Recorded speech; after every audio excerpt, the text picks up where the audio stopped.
ಭೀಕರವಾದಂತ ಬರಗಾಲ ಇಡೀ ದೇಶದಲ್ಲಿ ಬರ್ತದೆ ಅಂತ ಹೇಳಿ ಈಗಾಗಲೇ ನಮಗೆ ಜಲಾಶಯಗಳಿಗೆ ಒಳಹರಿವೇ ಇಲ್ಲ, ನೀರು ಬಿಡಲು ರೈತರು ಒತ್ತಡ ಹಾಕಬೇಡಿ ಎಂದ ಸಿಎಂ. ಈ ವರ್ಷ ಭೀಕರ ಬರಗಾಲದ ಸುಳಿವು.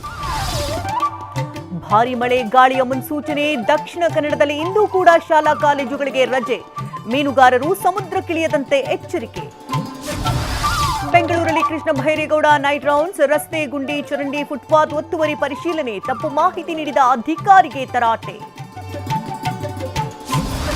ಪ್ರತಿ ವರ್ಷ 300 ಜನ ಸಾಯ್ತಿದ್ದಾರೆ, ಹೊಣೆ ಯಾರು? ಮುಖ್ಯ ರಸ್ತೆಯಲ್ಲಿ ವ್ಯಾಪಾರ ಮಾಡುವಂತಿಲ್ಲ, ಫುಟ್ಪಾತ್ ತೆರವು ಮುಂದುವರಿಯುತ್ತೆ ಎಂದ ಕೃಷ್ಣ ಭೈರೇಗೌಡ. ಬೇಬಿ ಡೇ ಕೇರ್ನಲ್ಲಿ ಕಂದಮಗಳ ಮೇಲೆ ದೌರ್ಜನ್ಯ. ಸಿಎಂಗೆ ಮಕ್ಕಳ ಹಕ್ಕುಗಳ ರಕ್ಷಣಾ ಆಯೋಗ ಪತ್ರ. ಅಗತ್ಯ ಕ್ರಮಕ್ಕೆ ಒತ್ತಾಯ.